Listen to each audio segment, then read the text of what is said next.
This episode of The Sean Ryan Show is brought to you by Nutrient Survival.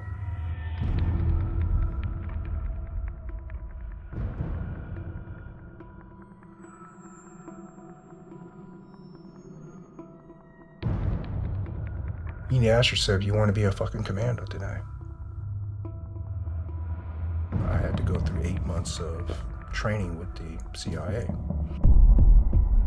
And the reason why we had to cross-train with them is because we forward deployed later on into these countries where we had to work underneath the chief of station. You know, it was really funny because you and I, after talking last night, we were in the same country. On the same project. On the same, hunting down the same person. Yeah. Yeah. There was this fight promoter named Santo. He was a Japanese guy, and he took underneath, obviously he wanted to make money out of me, and he said, would you want to fight? You know, at Japanese dojos, at matches. He was talking about the underground matches. And the technology was used against the enemy and how we would find, fix, and locate and kill him. He got killed, was that 2006? Yep. I tracked down a tiger. Get this. Are you shitting me? Yeah. A tiger? I tracked down a wild tiger.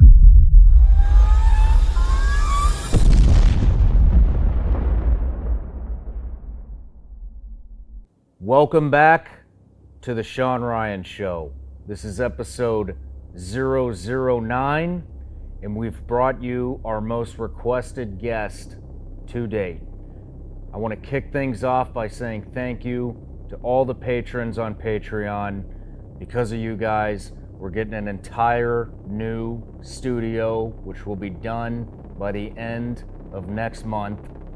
I want to say thank you to everybody who's left us a review on iTunes. If you haven't done that yet, please go to iTunes, leave us a review, even if it's just one word. That's all we ask, just one word on iTunes.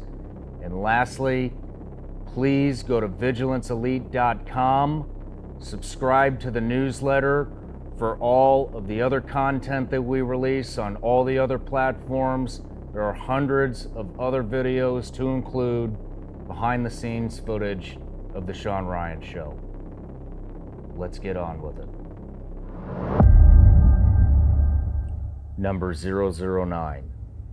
He was smuggled out of Vietnam at an extremely young age and later found himself in the United States, where he would serve a 23-year military career, 20 of which as a Green Beret in Special Operations. After retirement, he went on to become Call of Duty's character, Ronin. He co-hosted History Channel's Forged in Fire, Knife, or Death. He founded Ronin Tactics. Ladies and gentlemen, please welcome 009, Mr. Two Lamb. Two, welcome to Tennessee, man. Thank you. It's great being here. It's great having you. Thank you. You are the number one most requested guest for the Sean Ryan Show, and so I'm just ecstatic to have you here. Ever since episode 1, it's been, can you get Two Lamb on the show? Can you get Two Lamb on the show? And now you're here, and we had some talks before today on the phone, and then meeting you at dinner last night, and dude, we got a lot to dive into. Absolutely. So, looking forward to this. Me too, man. But just, so many accomplishments, 23 years military service, 20 years special operations, if I'm not mistaken. You have beat the game Call of Duty more than anyone I know because you're a character in it. Forged in Fire, you had an extremely successful transition out of the military and overcoming, the dreaded transition. And, something that I think a lot of people leave out that is extremely commendable is you've been with your wife for 20 years, and it sounds like she was with you the whole time, through all those deployments, and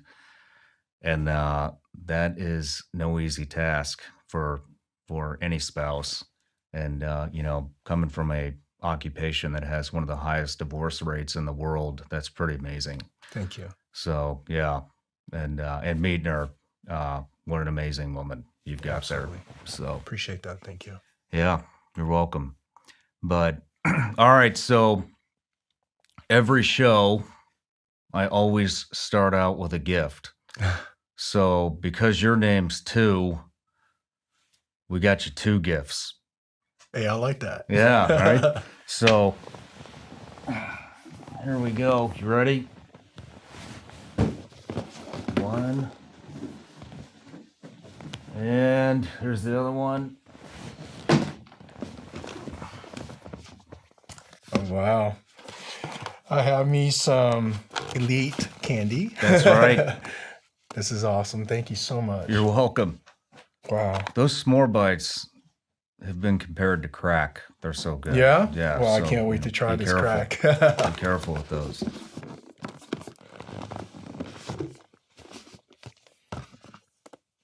Awesome, man. I appreciate this. This looks so great. Right on. Thank Yes. you.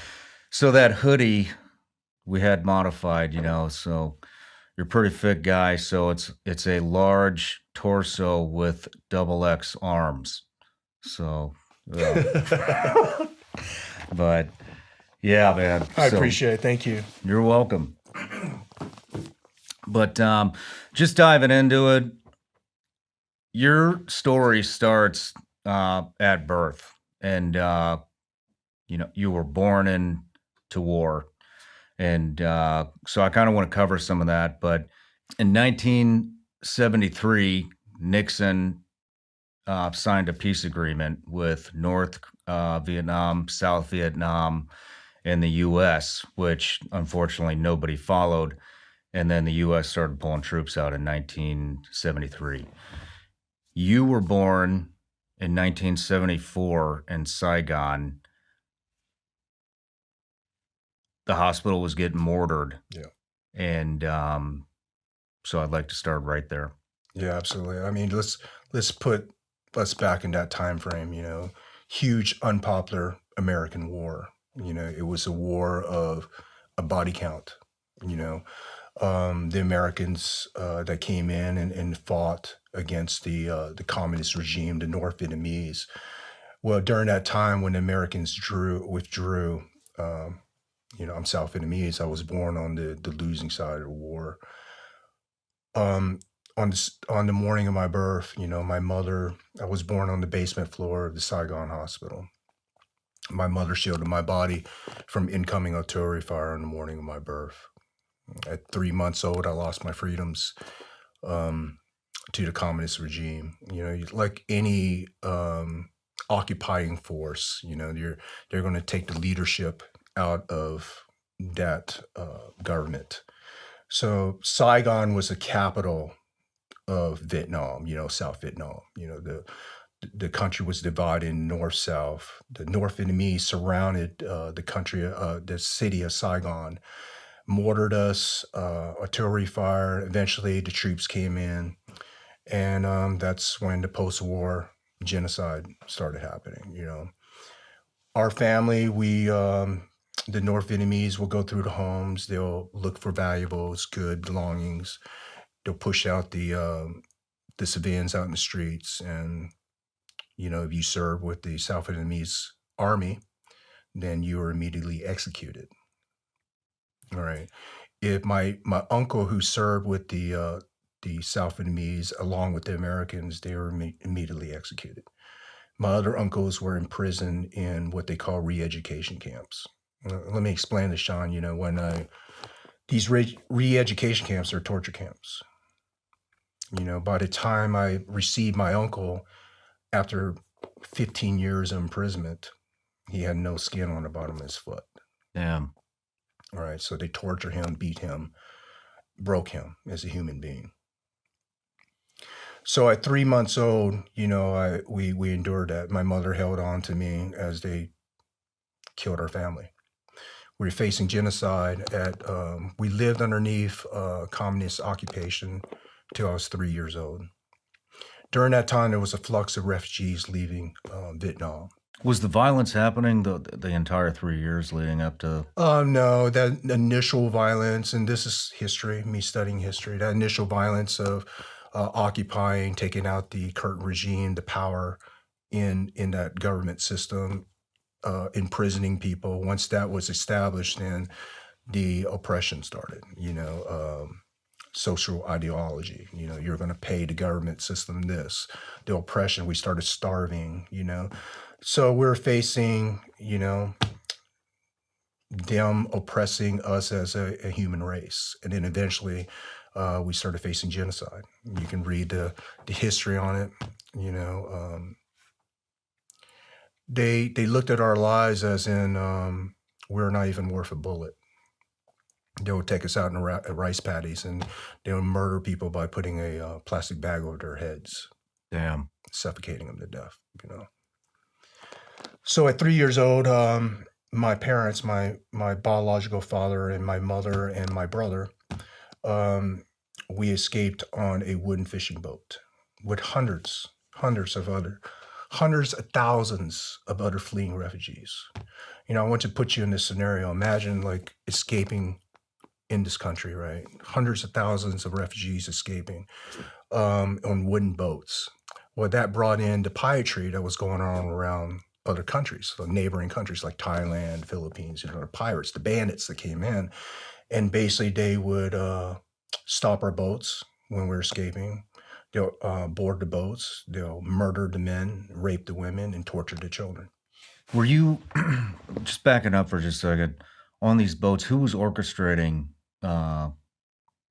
this kind of migration out of South Vietnam? People, they're trying to leave. So think about like Syria or any country that's war torn. They're just trying to escape that area, right? So after the fall of South Vietnam, we were facing the communist regime. So a lot of people they were walking out of the country. They were getting on these wooden boats, smuggling themselves out. It was not like the communist regime let us leave. Yeah. We had to escape, And the people that own these boats, they're like fishermen, and they're just trying to make a living too. So these are like, can you describe the boat? A normal wooden fishing boat. Just a motor, no motor? Motor. Yeah. A motor boat. Now, this normally fits about maybe 20 people. My mother said on our boat, it was 100+ people. Holy shit. We couldn't sleep. We had to basically, we were in the basement area of the boat, the bottom deck of the boat, and we had to sleep sitting up, right? Because they were jam-packed in there. So think about the smell. Think about the desperate, how desperate these people were. The rich were in the same boat as the poor. Wow. So we are truly trying to survive and truly, trying to escape. So the piracy was going on. My mother told me the captain of the boat, he used to have been ex-Navy for the South Vietnamese military. So he employed the tactics that you needed to navigate past these piracy. And basically all he did was we escaped at night. He shut off the lights, and we just kind of sailed past the piracy by cutting off the motors, right? And then once we got out at sea, then he cut on the motors, and then we went. Our first destination was Malaysia, right? So you think about it, man, like we're escaping, and all these neighboring countries, they don't want to deal with you. Yeah. They don't want your issues. They don't want escaping refugees in their country where now they have to house and feed you. They're third world countries themselves. So we went into Malaysia, and the Malaysian Coast Guard stopped us at gunpoint. They shot at us. And then they told us that we will not enter their country. They anchored us in, and then they pulled us back out into the ocean. And they shot our motor, cut the lines, and left us drifting out of the oceans to die. So my mother said we drifted. We were out there for nearly a month at sea. A month? Nearly a month at sea. And she said people started dying, due to the lack of food and water. People were dying, and they're stealing, they're fighting from each other. They threw the dead bodies over the sea. So my mother said we were in a very desperate survival situation. She actually told me she lost hope.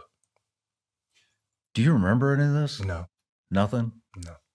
There's flashes of like the refugee camps growing up. There was a flash of like in my dreams where I see a light going through like the crevice of a boat, and I'll explain that light. But those like little flashes, I wouldn't say I remember the whole big picture. I was so young. How about your brother? My brother remembers. How old was he? He's 4 years older than me. So Okay. he was 7 at the time. Wow. So people started dying. My mother said they were throwing people off the boat, or lack of food, water, and then my mother carried poison in her belongings. It was a common practice for fleeing refugees to poison their children when the journey ends. That means they know they're going to die. Or if the pirates enter the boat, then they'll give the poison to their children so they won't die being tortured, that they have the peaceful, death. So my mother contemplating on this poison because she knew that we're not going to make it. So she said a huge storm hit us. Imagine a fishing boat, man, out in the middle of the South China Sea, right? And she said this huge storm, she thought the boat was going to tip over. With no motor. No motor. And we drifted and drifted. But the rain, she said, saved us because it allowed us, the water source we needed in order to survive a few more days. She said that we drifted out. The storm took us further out into the ocean. They didn't know where the captain didn't know where we were at. We were just out at sea, had no motor. We're just drifting, and a miracle happens, man. There was a Russian supply boat that was exiting out of Vietnam. They were leaving Vietnam, and they saw refugees. Now, I want to paint the story. These are Russians. The government, the system, the ideology that took me out of my country, that took away my freedoms, that murdered my family, And these Russians were coming out of Vietnam, and they saw fleeing refugees, and they saved us. They brought us on board, and they brought us on board one at a time, is what my mother said. And they basically they provide medical aid to us. We were drifting out of sea for nearly a month. And they anchored us on, and then they told the captain, and my mother said it to the T. They told the captain that you're lucky, because if we were going into Vietnam, we would have drug you back into Vietnam. Oh, man. But because we're going out of Vietnam, we have no other choice but to take you with us. Right? So their destination was Singapore. Right? So they basically tug us along, on their line, and they dropped us off at a refugee camp in Indonesia. I want to explain this, the situation to you, is that these refugee camps they're very dangerous, man. They're a plot of land in the middle of the jungle. Mm-hmm. And there's maybe a control post in the middle, right, where people go there and check their mails, and that's their communications, sponsorships to get into other countries, So we lived on this plot of land in the middle of the jungle in a grass hut in a tropical island, no food, no water is given to you. So you have to survive off the land. How long were you there for? 1.5 years. So up into 4.5 or 5.5? Yeah, 4.5. 4.5 years old. Yeah. So we were living off the land, and my brother growing up, he would tell me, I used to gather firewood around the camp, and I would see dead bodies all around the camp because people were getting murdered for supplies. Women were dragged into the woods and getting raped. Is this You said Indonesia, correct? Indonesia. Is this Indonesians? This is refugees This on is refugees. this is South Vietnamese on South Yeah. Vietnamese, not taking care of each other. It's about survival, Yeah. at that point. And then you have, bandits in these jungles as well. I asked my mother, I said, okay, so how do we survive? Well, my mother she's hard, right? Yeah. She's badass. And what she told me was, there were rich refugees and they had these, jewelry and stuff that they would tape to them. And she will go and basically bid because they need to sell their jewelry to eat, right? So my mother would take this jewelry from him, be the middle person, make the trek through the jungle where people are murdered and raped and killed daily, go to the northern portion of the island and deal with these bandits. Wow. And sell them these valuables for money, and she'll track back and take her earnings, and that's what kept us alive. Did you have to hide that from? Oh yeah. From pretty much everybody, right? Yeah. I mean, I just think like, a young Asian lady trekking through the jungles. Yeah. You know what I mean? So her children can survive. Damn. Who was watching you guys? I don't hear too much stories on my biological father. It's just they divorced when I was very young. But I'm sure he had a helping hand on how we survived in the refugee camps as well. So so we lived off in this plot of land. Now what's really unique was my aunt married a American Special Forces Green Beret, and he was an officer. His G base got overran during one of the battles, right? And he got stabbed by SKS bayonet in the back of his rib cage area, and he ended up killing the Viet Cong. He'll make sure he'll let you know I killed him too, But he was evacuated out of Vietnam, and my aunt went with him after the fall of South Vietnam, and she moved over to the United States, to Fayetteville, North Carolina, right? So him being an officer in the United States military, he was able to sponsor us to come over to America. Now, what I want to explain to you is my mother waited 1.5 years for the sponsorship. We got accepted to New Zealand. We got accepted to Canada. We could have been, we could have been in all these different, Australia, we could have been in all these different countries that accepted us as refugees. America, at that time, it took a little longer, unpopular Vietnam War. Mm-hmm. But because of the sponsorship, we were able to get to America. And I asked my mother, later on in life, I said, why? Why in America? She said, before I left, your grandfather who funded the escape, made me promise that if I survive this journey, then you must do what you can to become an American, because you need to reunite with your sister in America. And that's the land of the free. So my mother waited, literally for 1.5 years, and then eventually we got accepted to come to America. And we made our way to Fayetteville, North Carolina, where that was if you know Fayetteville, North Carolina, anybody who's ever been there, it's a town right outside of the biggest military base, biggest army base in America, for special operations, the home of special operations, which was Fort Bragg, North Carolina. And that was where I was raised. Before we go into Vietnam, how many of your family members made it to the U.S.? Was it your mom, your brother, and you? Was there more? Yeah. Eventually, because my mother made it, my mother has a giving heart, so she never forgot where she came from. So we were able to free my uncle from the prison camp. So she brought him and her family over. We brought my grandmother over, so our uncle, that survived the camps eventually came over. How many family members did not make it over? She told me like more than 5. Damn. On the boat, you spoke about bodies being thrown overboard and people dying of starvation, thirst. I'm sure probably sickness was in there too, being out there for, over a month.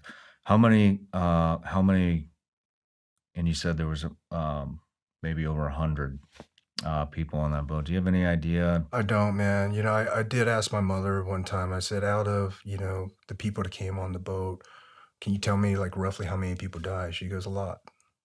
Yeah. Obviously, she doesn't, you know, keep track of that. But she told me like when they slept, um, she had to sleep with all her valuables clothespin to her clothes, right? So we had layers of clothes. We're escaping. We didn't have luggages or anything. We had to travel very light. So she would layer us with, two outfits. And then she would take our valuables as our birth certificates, photos that she had reminding her childhood. It's amazing. So some of these photos that she showed me later on in life, like you could tell that's been through an escape. So she would stuff it into a Ziploc bag and she'll tape it and then she'll clothespin it to her body.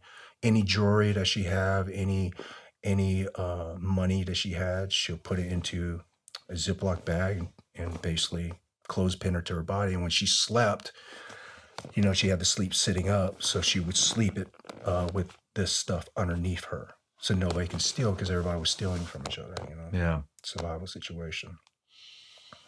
Do you talk with your mom a lot about kind of what led up to, like, were there any early signs uh, before the war actually kicked off of, certain freedoms being taken away? I don't know, maybe like we have the Second Amendment here. Were there any freedoms that just started disappearing Yeah, slowly but I mean, surely? you read the history on the Vietnam War. Ho Chi Minh, he first came to America to ask for help because the French were trying to colonize. He was fighting against that regime, and Americans didn't want to get involved. So then he switched over to the Russians, and the Russian started helping Ho Chi Minh. So that's why he took on more of that socialist ideology.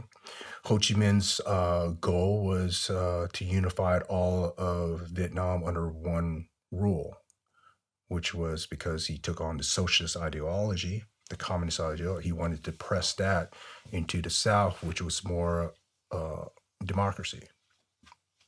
I think what's really unique was there was a North and South divided. The South Vietnamese, which the country I was born on, was sided with Americans. They fought for democracy and freedom. The North Vietnamese fought for more of a communist ideology. Obviously the communists won in that country. And I think what's unique was like, this the crimes that happened after that. Like there was no humanity. There was no compassion. They were trying to wipe out a whole race of people because we thought differently. Yeah. Yeah. It's you don't hear a whole hell of a lot of stories where the Russians are showing anybody compassion. Yeah. If there's one thing they're kind of known for, it's being pretty ruthless. And so the fact that, they showed you that fishing boat, at least a little bit of compassion and fed you and gave you water and actually brought you, to a refugee camp where you'd eventually, get out. That's I I've never heard of the Russians doing anything like No, that. no. But I think what's unique is, now that I'm older in life and you kind of study how the human being develops and the mind develops, and from 2 to 4, that's where you develop a lot of your code, your values, your ethics, whatever you live by, right? So a lot of kids at that age that they get abused, they're going to have a really hard time in life. I mean, 2 to 4, man, I Yeah, was ENRing. yeah, I was trying to ENR, we were trying to survive. So I think with that energy, kind of that's what I grew up with.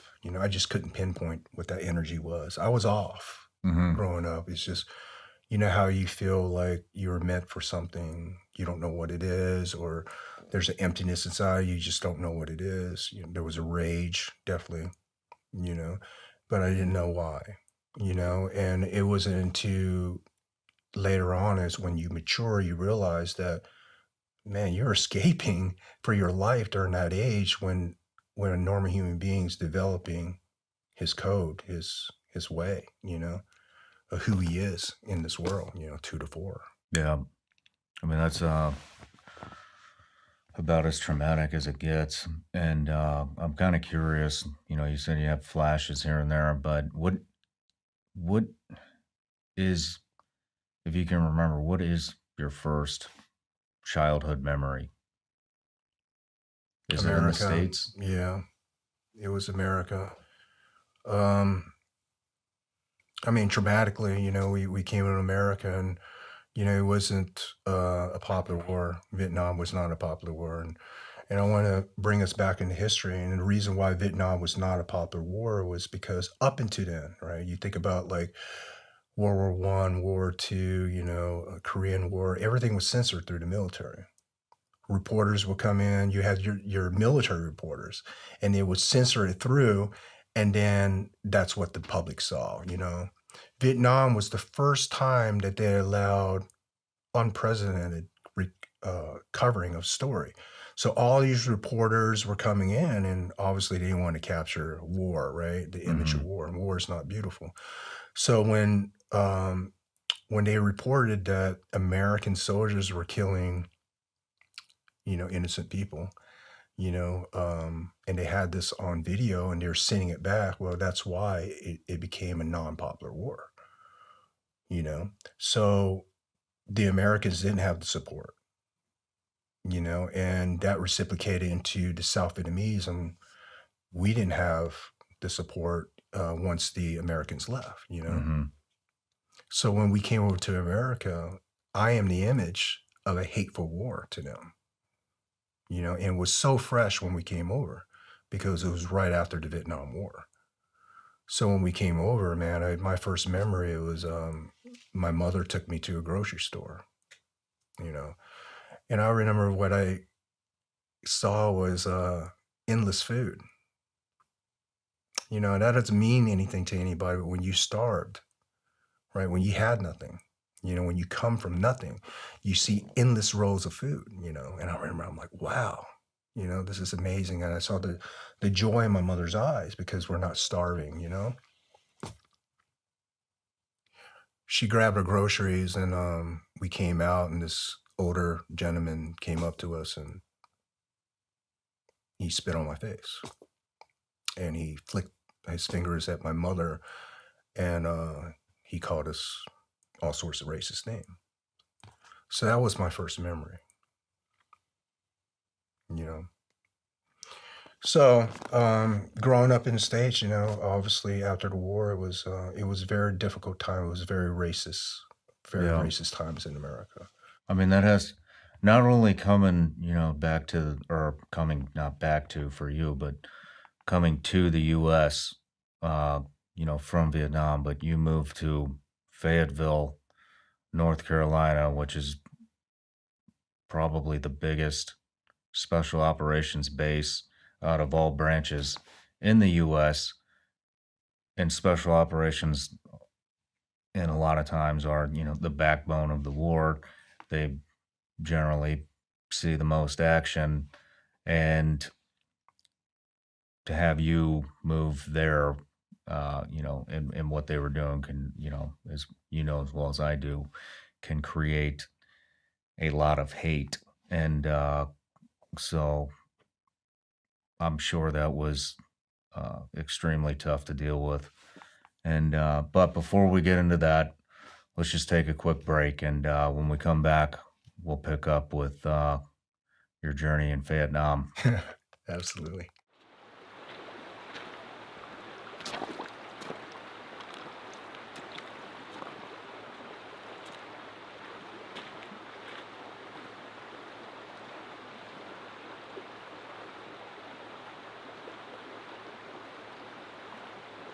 Nutrient Survivor.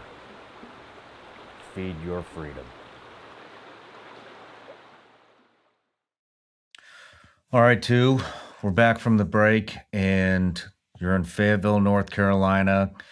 You've just immigrated into the United States, and your mother and your brother are in a town that holds more special operations commandos than any other town in the United States, who are all, fresh out of the Vietnam War. And so, what was that? What was that like growing up with that hatred Yeah, and when we first moved to the States, we lived with my uncle and my aunt, and my uncle's an officer.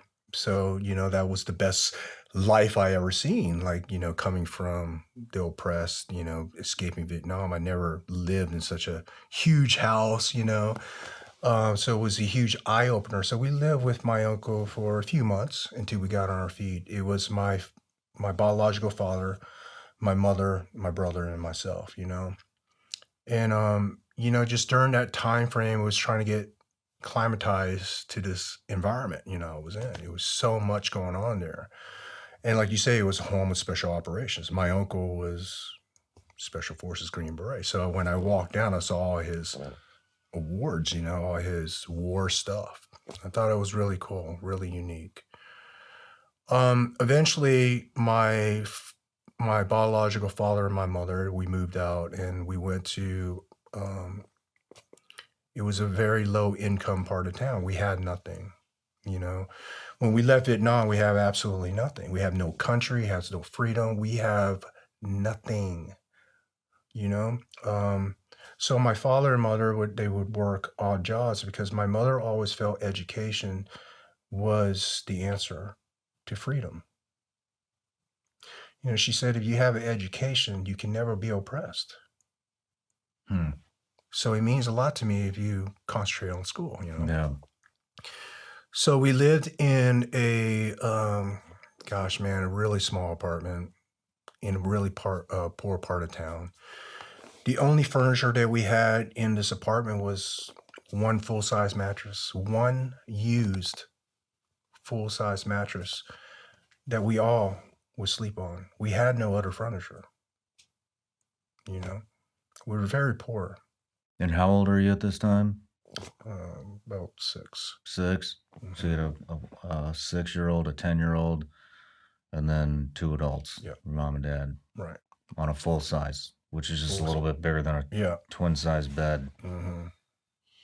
So my mother, she would, we have other refugees, so they would donate clothes to us. And so we had like really like 4 hand-me-downs of clothes, holes all over, holes in our shoes.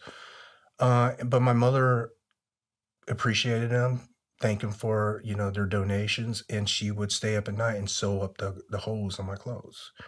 She would fix the shoes so we can attend school. Do you remember your parents' demeanor?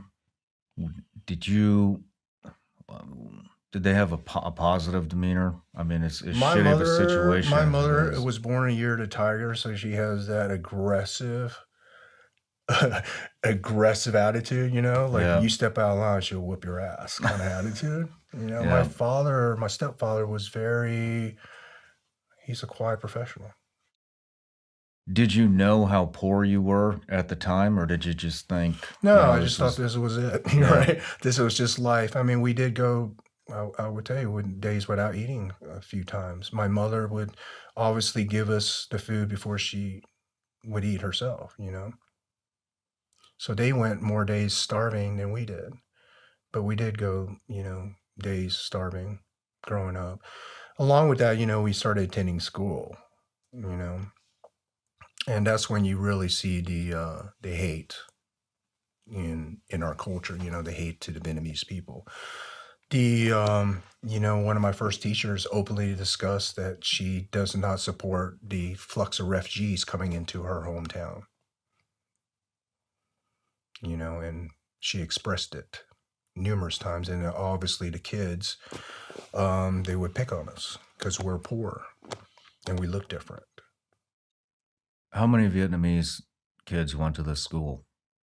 We were the only one that was in, besides my brother, that I knew. It wasn't like that much Vietnamese refugees coming in. I remember getting to America was very difficult. And a lot of the refugees, they settled in more of California area. We settle in North Carolina because my uncle, Yeah. right? So you think about like the biggest military base, right? You have all these veterans that are fresh out of war, okay? Then you have some of them marry foreign women, so you have all these people right within this small town, different cultures and everything. But it was a very racist time. When I say that is, I don't throw out that word lightly, you know, but it was because of the post-Vietnam War hatred. You know, I was told, I was called by many names growing up. Yeah. Yeah, I can see that being, extreme racism, I'm really curious. That's a hot topic for today. Even there Asian racism that's going on, and in all the other communities, but somehow you've gotten through it, and I kind of I want to talk about how you did get through that, and I think a lot of times people that either feel they're being oppressed or are being oppressed, they tend to go down that victim road. And, unfortunately, it is going to take effort on your part to turn yourself into something other than a victim. And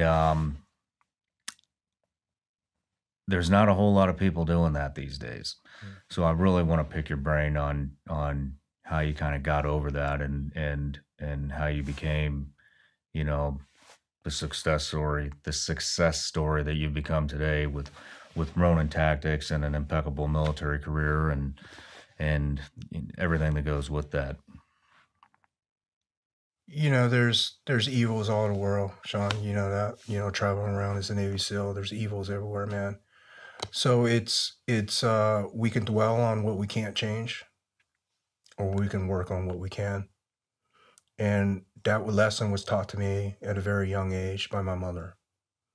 Let me explain this. My mother would we were very poor, but she would cook and she would deliver food to the other refugees that were in town. There was not that much, but she would go to these communities and she would give. And I remember I asked her, I said, why are you doing this? They don't really appreciate it. It's being kind of defiant at that age. And she pulled the car over and she grabbed my hand and she said, look at me. And I looked over at her and she goes, no matter how bad off we are in life, if we can, we must help others. Somehow those words kind of resonated. And obviously, I can talk about that day even to today. So that day had a lot of impact. But I want to talk about this day. I want to explain this to you. So substitute teacher days, man, they were the worst for me. Let me explain this to you. My Vietnamese name is pronounced Tu Thung Lam.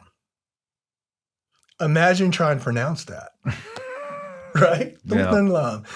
I pronounce my name Tu Lam, so you guys don't butcher my Vietnamese name, So on Substitute Teachers Day, they'll try to pronounce my names, all right? And they'll butcher my name. And then that allow for all the other, students to mock me and make fun of me and throw paper at me or whatever, right? Because my name sounds weird and I'm different. Well, on this specific substitute teacher day, I had this bully, in third grade that really hated me. He hated who I was, the way I looked. He hated that I was poor. And he would make it a daily routine to pick on me, But on this substitute teacher day, he started in on me pretty early, It was really loud, and the substitute teacher didn't want to deal with it. So he told me and the bully to go down to the principal's office. I don't even know how I got in trouble. I was the Yeah. victim, right? So we walked down to the principal's office, and, it was very racist times, So the principal said, sit here until your parents come. Well, my mother don't have a car. So I knew I was going to be sitting here for a while, So the principal was sitting right here, and the bully was, across the room in the chair, and I was sitting here in the chair, and I was really, I don't know, man, I was just really defeated, And the mother comes in, and she demanded to know what happened, right? And the principal stood up. He goes, "That boy right there," he looked at me. He called him a chink. He sat back down and continued on his day like it didn't even affect him. She went over and grabbed her son, and she walked up to me, and she stood there. So it forced me to kind of look up at her. And she had this look of hate, and she's told me that that my kind don't belong here, and I need to go back home to my country. I swear, man, like that point, I was probably at the lowest point of my life. Wow. Third grade. Third grade, I was You have really an defeated. adult telling you that. Yeah, I was really defeated that day. I was having a bad day. And I came home, and I made a promise to myself that day that that I'm stronger than hate, And what's that mean? What's that even look like? I got tired of being this weak child. The mindset of being defeated, I hated that. So what was really unique about this was that, eventually my biological mother and father were divorced, and my mother remarried to American Special Forces Green Beret. He was a ex-drill sergeant Green Beret. Very strict military discipline. So imagine going from no discipline to a life of getting up at 4:30 in the morning, saluting the flag, raising the flag, hands over your heart, saying the national anthem, making your bed where he can bounce a quarter off. If it's not good enough, he'll rip everything back out. Going from zero discipline to that, and then working in, so he had a company, a family company, and we would work in the family company in between going to school, and we didn't have days off. It was 7 days a week, 4:30 in the morning, up in the morning. Ballad of the Green Beret, I can still sing it to this day. National anthem, hand over your heart. We had a dress code to go to school. I couldn't wear jeans. I had to wear slacks, right? Button-down shirt. It was that discipline. Going from 0 to 100, right? So it was a very difficult time, even though I love my stepfather and he gave me the discipline I needed in life. But man, it was a hard pill to swallow at 8 years old, Yeah. So, I knew he was a Green Beret. I knew he was Special Forces and stuff like this. And, people always ask me now that I'm Ronin, they said, you follow a path of Bushido the way, you say it. What's that mean? And why? You're Vietnamese, so why are you following a Japanese code of honor, samurai? So I want to bring this story to you. So when my my father left us, I didn't have any communications with him. It was a very difficult time for me because I do love my father. I love my stepfather, but I did love my father as well. We had history. He escaped us from Vietnam, gave us our freedoms. So, I didn't hear from him, and my mother brought in a box one day. And my mother said, "This is from your father." I tell you, Sean, I didn't know how to take it, man, So I put that box across the room, and I remember sitting in my room, and I had the doors closed. I was sitting in my room looking at this cardboard box. And I thought about my father. So finally I had the courage, to go up to the box, and I opened up the box, and there was there was 4 VHS tapes. Remember the VHS? Yeah. Right? So it was 4 VHS tapes, and it was obviously dub tapes, right? And it had Vietnamese writing on these tapes. So I didn't know. I don't read Vietnamese, So I remember just randomly picking one of the tapes out. And I pop it in a VHS player, and the first tape was The Art of Budo. don't know what Budo is, it's a combat skill that the samurais use, the martial arts they use in war-stating periods Japan, right? And they're breaking down the different martial arts, but it was the combat side of being samurai. It was the martial arts, right? And it's the way, the path. And I swear, that was the first tape that I saw at 8 years old. And it intrigued me. To live a life like that, wow. You got to understand, I was defeated. Yeah. At that point, I wanted strength. How old are you at this point? 8? Yeah, I wanted strength. I wanted a change in my life. And I didn't know how to get there. Even though my father was he was a great man, but he wasn't the warrior. Right? Mm-hmm. So, the other 3 tapes were like Fist of Fury, Enter the Dragon, Bruce Lee stuff. So that's why I'm a big fan of Bruce Lee, But throughout my childhood years, I grew up to revisiting the art of Budo over and over and over. And I romanticized about being this path, this way. What is it? Right? So, during the 80s, special forces were deployed by Ronald Reagan to go fight in the drug wars. Remember those days? Mm-hmm. Or the drug war days, they would go down, my stepfather would go down to Central America and South America, and he would train fit ops, and they would do the counter drug missions, And, he had his teammates over, and they'll talk over their team room talks in this house, and I'll be in the next room, like, trying to listen in. Like, what do you mean you free to oppress? What's that mean, right? Yeah. And, eventually I put it all together. The way, the path, what is the way? The way is to better humanity, to better yourself. And the warrior's path is extremely hard, right? So I was able to take that tape that I was viewing and tied it into a higher purpose, which was, because I was indoctrinated more into a Green Beret lifestyle growing up, I chose the Green Berets. I knew their mission. And their mission was to free to oppress. It was to fight for the people that were like my mother and myself and my brother and my father. It was to fight for their freedoms. Man, if I could be a force to go around the world freeing the oppressed and enslaved in modern day world, that's the way for me. That's what I want to do. So I'm this weak little frail 8-year-old with this concept of the way. Right. So, my father was a enlisted man, he worked in his job. We're not rich, we're not poor like I used to be. We ate every day. He made sure that we were taken care of, but we did work. We worked very hard. My stepfather loved us like his own. He raised us very strict though, Mm-hmm. But that's just the way it was.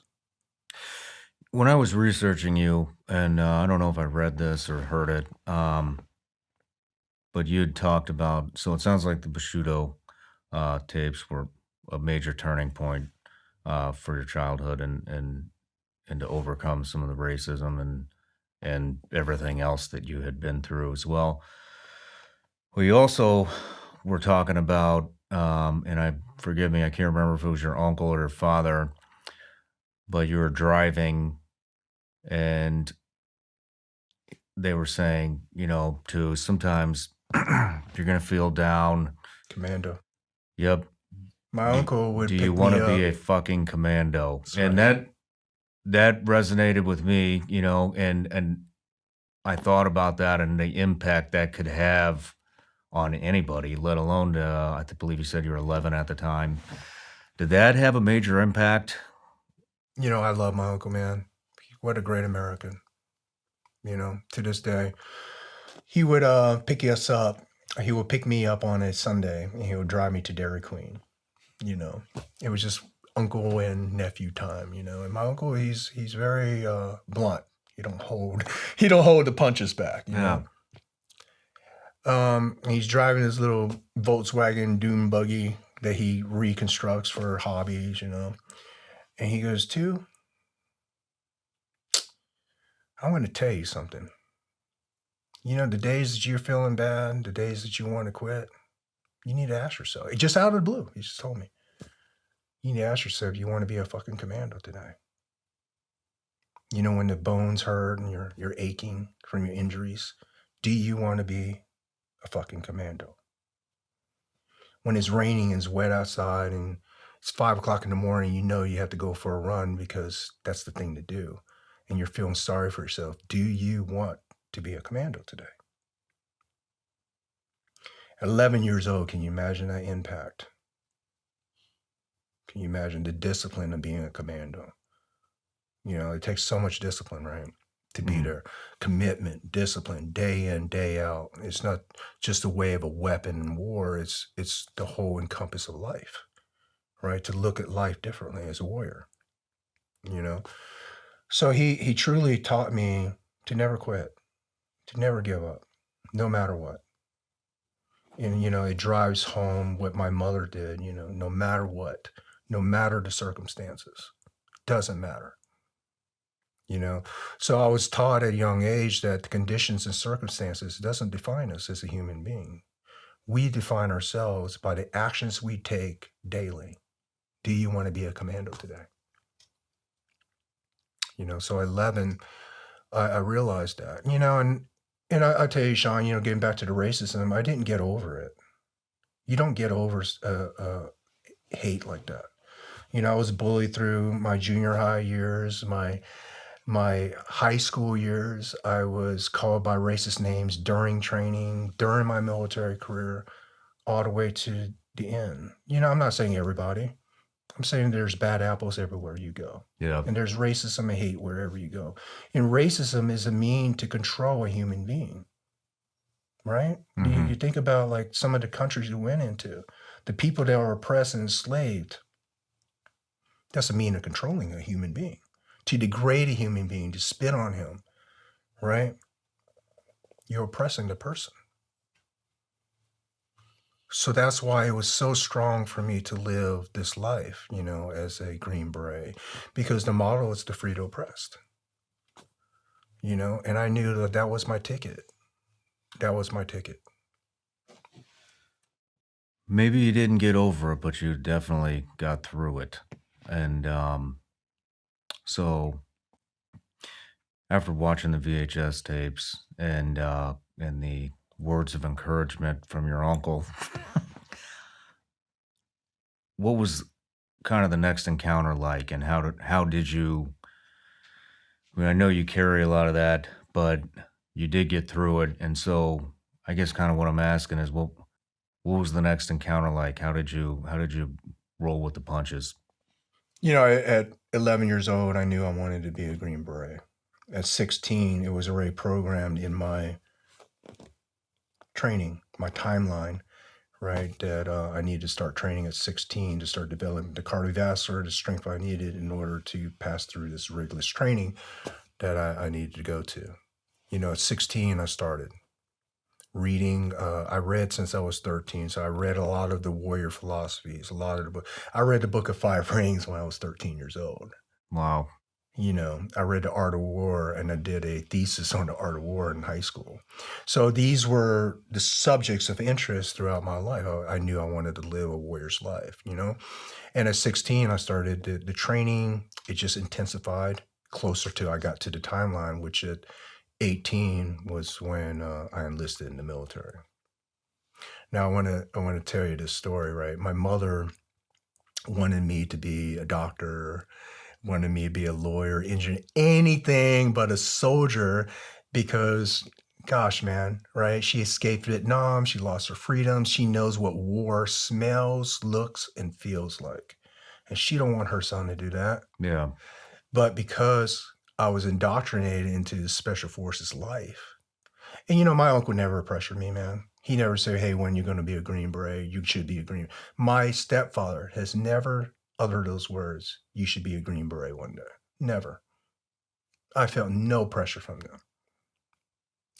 But I felt a draw to that world, right?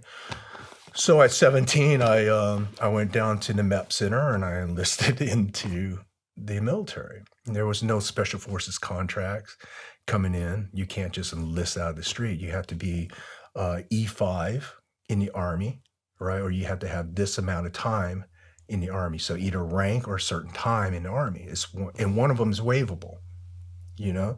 So I'm like, oh, I can't go Green Beret, but I can be an infantryman. I can learn all these basic skills, right? So I enlisted in the Army, and I went through infantry basic training, and I chose to be an 82nd paratrooper. And the reason why is because that'll put me back to Fort Bragg, North Carolina, where I can be around my parents, right? So when I came there to the 82nd, it was a real funny story.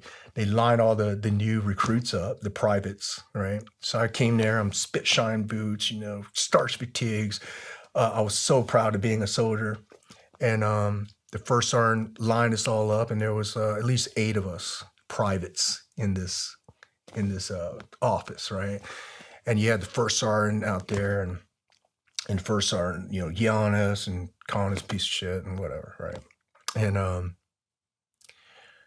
the commander then comes in. We slap to attention, and he asked one question. He goes, "Who wants to go to Ranger School?" We're all privates, you know, with less than, I think I had, oh gosh, less than a year in the Army, right? So I raised my hand and I said, I want to be Ranger qualified. And he looked at the first sergeant, and then he looked at me, and then he walked back in his office and closed the door. The first sergeant kicked everybody else out of the room.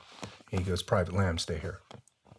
So I stayed there, slapped to, you know, I was at parade rest, and he said, "So you want to be Ranger qualified, huh?"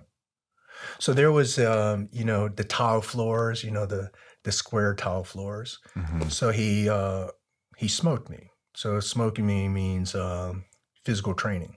So in starch uniform, spit shine boots, you know, I'm doing burpees, I'm, you know, push-ups into that tile floor.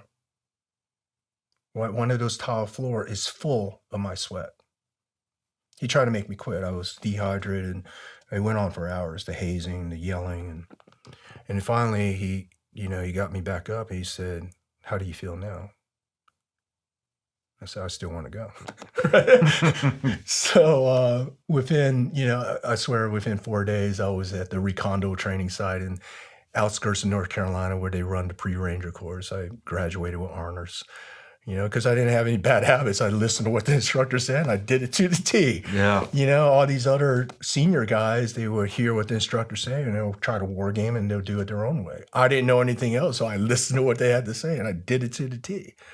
You know, and I graduated that, and I went to Ranger training and graduated Ranger school, and I found I was this E4, right? That's Ranger qualified in the infantry unit, and you know, it was great, but I wanted to do more. So I tried out for the long range reconnaissance team.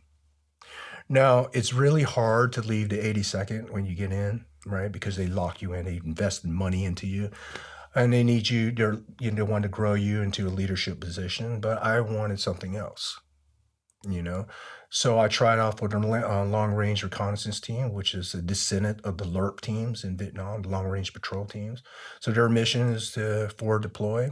I was on the amphibious team, so we would forward deploy on the amphibious team. We'll insert in by helicast and Zodiacs, and I will lay on and report what I see, you know? And we learned the advanced communication at the time, which VHF. Jungle antenna. So I learned all that, you know, at a very young age. And my time came up. I made E5. Year and a half in the Army, I was E5. I'm like, that's a criteria to go special forces.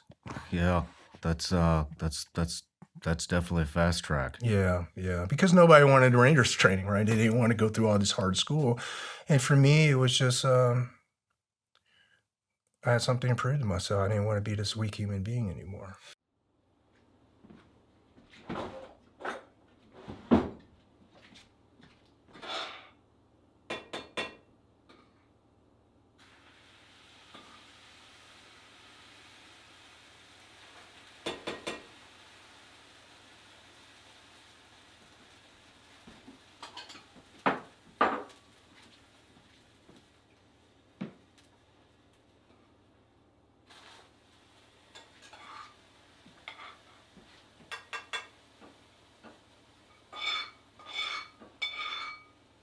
Nutrient Survival, loaded with 40 essential nutrients.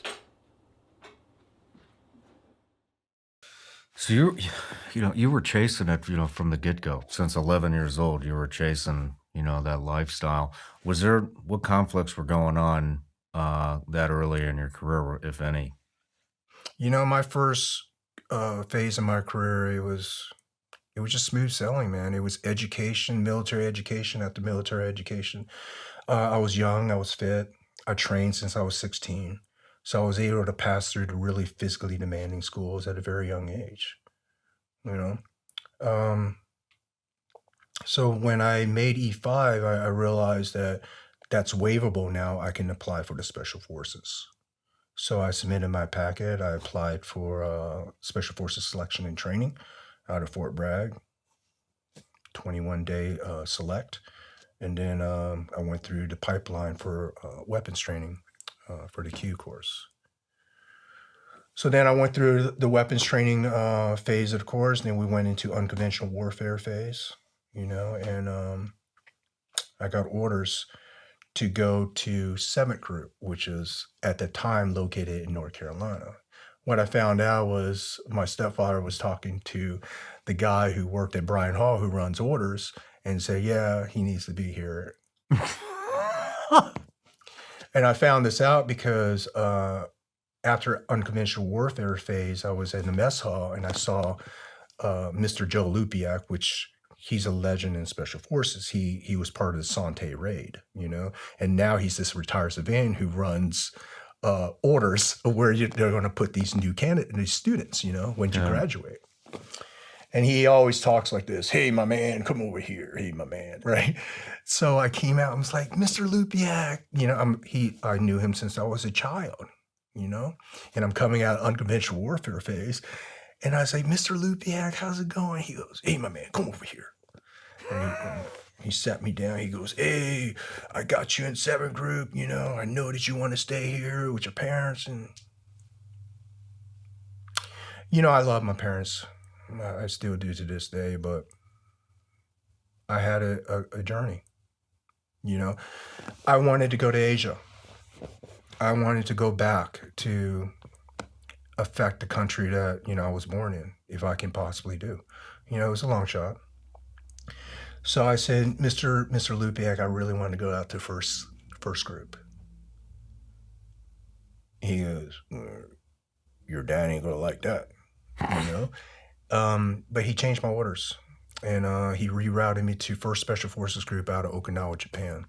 Okinawa, Japan, that's where all the seniors are at. Like the guys that did their team time. Okinawa, Japan is a forward deployed battalion that affects Asia. You're in that continent. So it was very hard to get out there. It's the first assignment, but that was my first assignment, Okinawa, Japan. So here I am, 21 years old. Went out to Okinawa, Japan, and I was assigned to a combat search and rescue team, CSAR team. So during that time, it was really heavy reconnaissance of North Korea. They had the no-dong missiles that can strike, U.S. soil. So that was a really concern for us. And then, the unstable country, the dictator. So we were doing a lot of reconnaissance around South Korea, working with the commando force. I was the CSAR team. So when the pilots are flying over there, they were to get shot down. Then we were the teams that come in with a 2-man PJ packet, heavy guns, and we would come in and do offsets to try to rescue these pilots. So that was my first assignment. It was cool. I went through a lot of training, but not my thing. Yeah.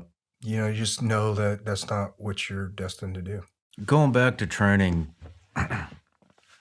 people are always dying to know kind of what got you through it. And, I guess every once in a while you meet the guys that say that, they just breeze right through it. But I would say for 99% of us, that is definitely not the case. Mm-hmm. So did you have any hiccups? Is there any particular point in training where you were ready to call it? I'm done. During selection and training, during the Special Forces assessment selection process, I was So we stayed in these barracks, right? So everybody stayed in these like confined barracks. And I went in February. It was very cold in North Carolina during that time. And if one person gets sick in the bay, everybody else gets sick in the bay. It's just, that's the way it is. Well, we had one guy get sick and I caught a flu. And we were doing land navigation that night.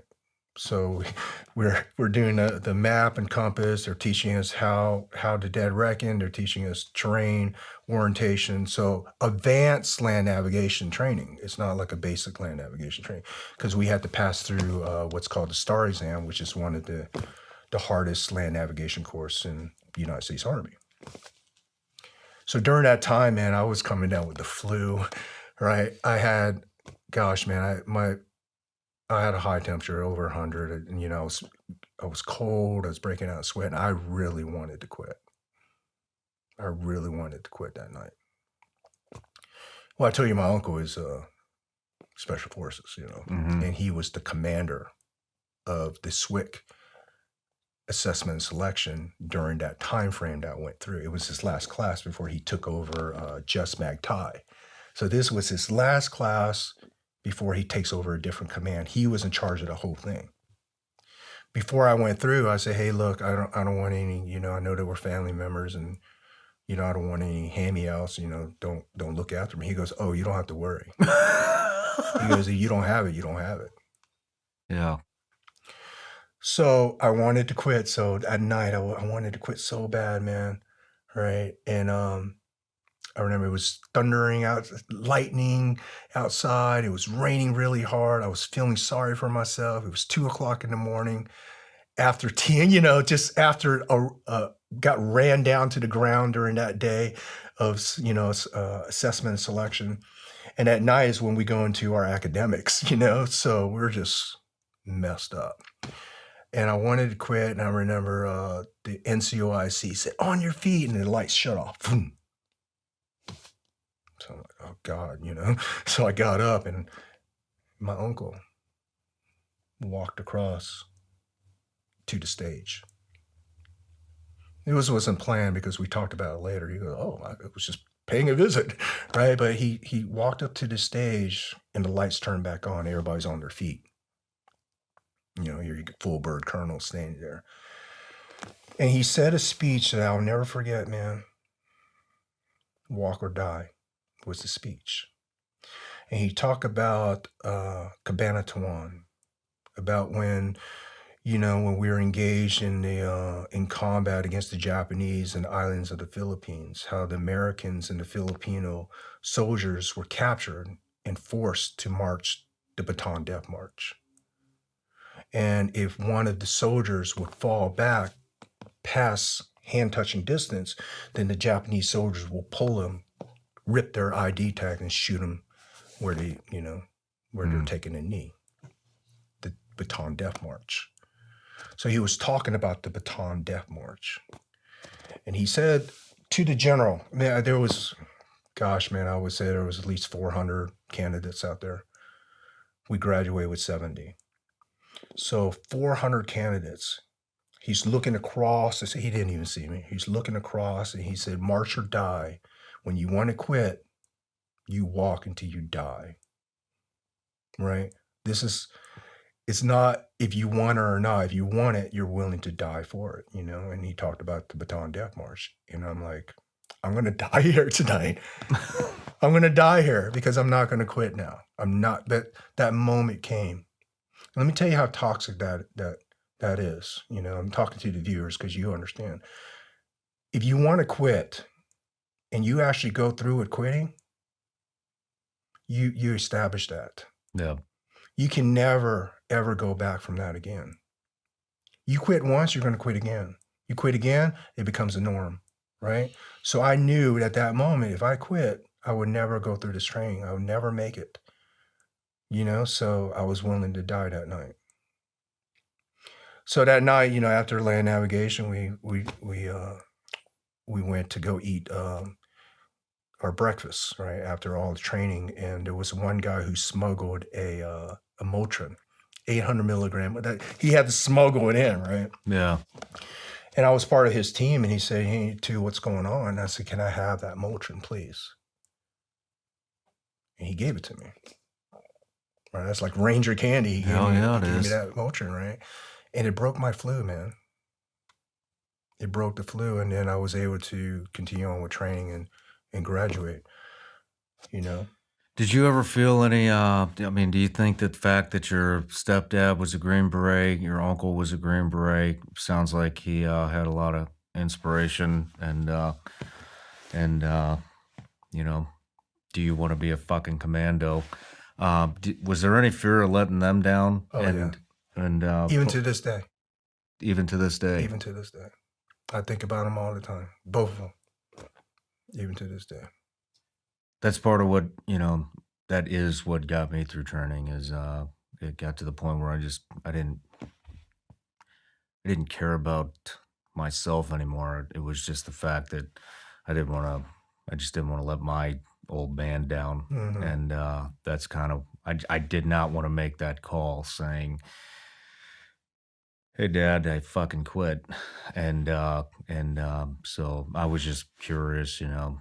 There was one time in Ranger school, we had to airborne infiltration to Fort Benning, Georgia, and it was an 18-mile force march. When I say force march, they're running at that running pace, and you have, you know, combat load and weapons on you. So we had to airborne infiltrate in Fort Benning. We form a forced road march basic formation, and we start humping it for 18 miles very fast, you know. And, you know, during that time, man, I was 19 years old. I don't know how to be a soldier, right? So I'm like, what is a better way to break in a new pair of boots than to road march it in, right? Didn't think. Yeah. Right? So we airborne dropped in that morning, and we set up for their forced road march, and they started running. Guys were dropping like flies, right? Guys were quitting. And, you know, somehow I held on, man. You know, I basically light trot behind people. And we made this turn into Darby, right? So Darby was a long dirt trail road. It went into Darby phase of training, which is small unit tactics, raids, ambushes. And, man, I'll tell you, Sean, like, I had no skin on the back of my foot, right? Yeah. In fact, I had blisters throughout all of Ranger school, all the way down to Florida phase, you know, from that road march. I was suffering from heat exhaustion. Like, I could feel my body shutting down where I'm falling asleep walking. Like, you know, like you're heated, like you're about to die. And I was falling behind on the road march. As soon as we turned, man, I only had 1,000 meters left on this road march. Yeah. And I was contemplating on quitting. That's how painful it was. But somehow I just put one foot in front of the other, and then the instructor came up behind me. He said, if you fall one more step behind the pack, I'm going to pull you from training. And this is no lie. This is what I did. I punched myself in the face. And I continued to punch myself in the face because I was falling asleep walking, you know? And so that was the only way that I could stay awake. So I punched myself in the face. My nose bleeding, kept on punching myself in the face. And this is what the Ranger instructor said, drive on. Yeah, man. So obviously, you know, if the training's hard, that mindset is normal to want to quit. It's just, you know, what do you do? What do you do when that moment of struggle? Do you want to be a commando? Yeah. I mean, that's, you know, that's what they're looking for. They want to see who's going to fucking switch it on when the going gets tough. Yeah. And the going gets tough real fast in those outfits. And which is why, you know, there's such a high attrition rate. But another question that I'm curious about is when you do feel pain, and I'll give you, you know, just one example of mine. Do you have a certain thing that you pinpoint all your attention on? So, just like as an example, for me personally, going through buds, I was about $119, soaking wet. Yeah. And the water's, you know, it's fucking cold there. One of their tools that they like to use is to they utilize that cold and get guys to hype out. Well, guess what? I'm 18, 19 years old. a buck 20 soaking wet. And so I'm one of the first ones to hype out, and cold affects me a lot faster than anyone else. So, to what I would do is, believe it or not, I would try to accelerate the hypothermia kicking in. And the only thing I would concentrate on, and when we were getting surf tortured or whatever it is out in the ocean, constantly going back and forth, is I would concentrate only on making my body stop shaking to rewarm myself, because I knew I was going to hype out anyways. And then in the initial stages, you feel no pain anymore. Hmm. And so I'm wondering if you had any particular thing that you focused on, whether that be, your stepdad and your uncle, or the Bushido code, or is there anything? You always hear me say, Sean, smile and be brave. You always hear that, when I'm scared, when I'm facing it, when I'm suffering. My mother told me at a young age, smile and be brave, right? What's that mean? You know, it goes into a science because the mind is connected to the body. If your mind is telling you, if you're smiling, you're telling your mind that everything's okay.